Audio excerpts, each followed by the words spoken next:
नमस्कार दोस्तों जब हम प्रेम की परिभाषा के बारे में बात करते हैं तो जहन में केवल एक ही तस्वीर उभरती है, जो है श्री राधा कृष्ण की। हमने दोनों के प्रेम प्रसंग से जुड़ी अनेकों कथाएं सुनी हैं, मगर सार जग इस बात को भी जानता है कि श्री राधा रानी भगवान श्री कृष्ण की कभी धर्मपत्नी नहीं बन पाई थीं। हालांकि ब्रह्मवैवर्त पुराण के अनुसार ब्रह्मा देव ने स्वयं राधा कृष्ण का विवाह कराया था, मगर और किसी भी वेद पुराण में इस बात के साक्ष्य नहीं मिलते हैं। वेद पुराणों और साहित्य पर विश्वास किया जाए तो श्री कृष्ण की 8 रानियां थीं, जिनसे उन्होंने विधिपूर्वक विवाह किया था, और इन 8 रानियों में सबसे पहली रानी रुक्मिणी देवी थीं। देवी रुक्मिणी और श्री कृष्ण की शादी की कथा बेहद रोचक है।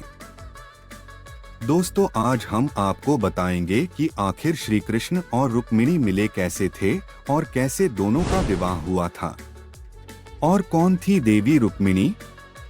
दोस्तों, विदर्भ राज्य के राजा भीष्मक के एक पुत्र और एक पुत्री थी। पुत्र का नाम रुक्मी और पुत्री का नाम रुक्मिणी था। राजा भीष्मक अपनी पुत्री से बहुत प्रेम करते थे और उनके विवाह के लिए योग्य वर की तलाश में थे। इस विषय में राजा भीष्मक के सबसे करीबी मित्र एवं महाभारत कालीन मगध राज्य के नरेश जरासंध को भी पता था। जरासंध को उस वक्त का शक्तिशाली राजा माना जाता था, और ऐसा भी कहा जाता था कि जरासंध का वध कोई नहीं कर सकता है। जरासंध देवी रुक्मिणी को अपनी पुत्री जैसा ही मानते थे, और इसलिए वह खुद भी रुक्मिणी के लिए योग्य वर की तलाश में थे। मगर रुक्मिणी के मन में शुरू से ही भगवान श्री कृष्ण की छवि बसी हुई थी। बड़े बड़े महारथी को परास्त करने वाले श्री कृष्ण की कथा रुक्मिणी कई लोगों के मुंह से सुन चुकी थी। देवी रुक्मिणी ने श्री कृष्ण के विषय में सुनकर ही यह तय कर लिया था कि वह उन्हीं से विवाह करेंगी। मथुरा के राजा कंस को झटके में ढेर करने के बाद तो श्री कृष्ण की ख्याति और भी बढ़ गई थी। उनकी वीरता के चर्चे चौतरफा गूंज रहे थे। मगर वहीं श्री कृष्ण ने कंस का वध करके बहुत से राज्यों को अपना दुश्मन भी बना लिया था, जिसमें से एक था मगध का राजा जरासंध। दरअसल कंस जरासंध का दामाद था और इसलिए वह श्री कृष्ण से घृणा करता था। जब जरासंध को इस विषय में ज्ञात हुआ कि रुक्मिणी को श्री कृष्ण से प्रेम है, तो देवी रुक्मिणी के भाई रुक्मी के साथ मिलकर जरासंध ने छेदी नरेश शिशुपाल के साथ रुक्मिणी का विवाह तय कर दिया। मगर विधि को तो कुछ और ही मंजूर था, इसलिए यह विवाह कभी हो ही नहीं सका। रुक्मिणी ने अपने पिता को यह बात पहले ही बता दी थी कि वह विवाह केवल श्री कृष्ण से ही करेंगी, क्योंकि वह मन ही मन उन्हें अपना पति मान चुकी हैं। ऐसे में रुक्मिणी के पिता ने भी उन्हें सहयोग देने की ठान ली। मगर जरासंध और देवी रुक्मिणी के भाई को जैसे ही इस बात की भनक लगी, उन्होंने राजा भीष्मक और राजकुमारी देवी रुक्मिणी को कारागार में डाल दिया।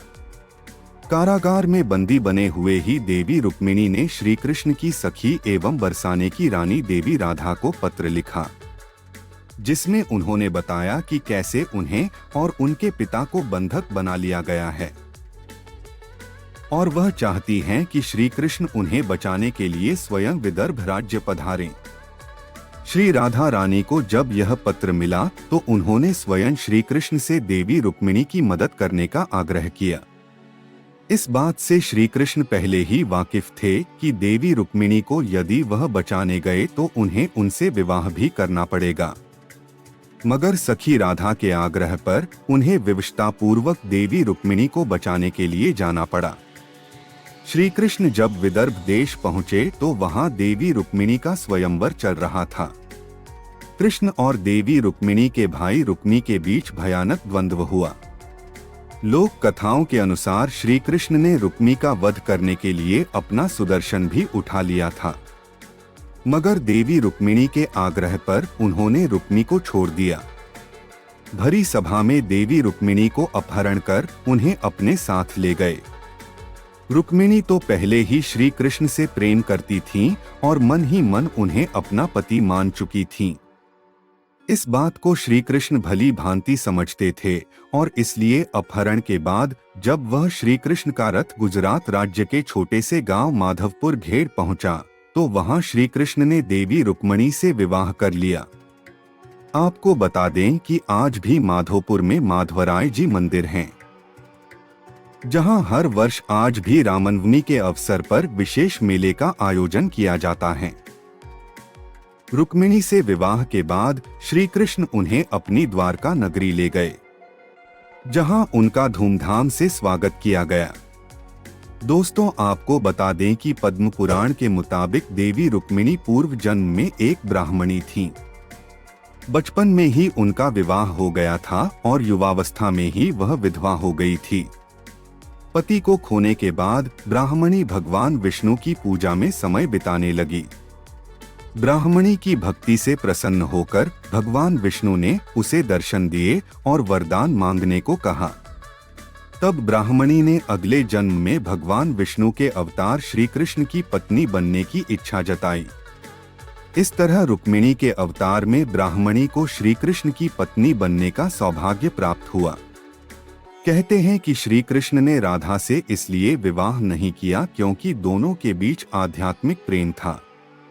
श्री कृष्ण ये भी संदेश देना चाहते थे कि प्रेम और विवाह दो अलग अलग हैं, प्रेम का अर्थ विवाह नहीं होता। दोस्तों, वीडियो अगर पसंद आई हो तो सब्सक्राइब, लाइक्स और शेयर करना ना भूले। वीडियो देखने के लिए आप लोगों का बहुत बहुत धन्यवाद।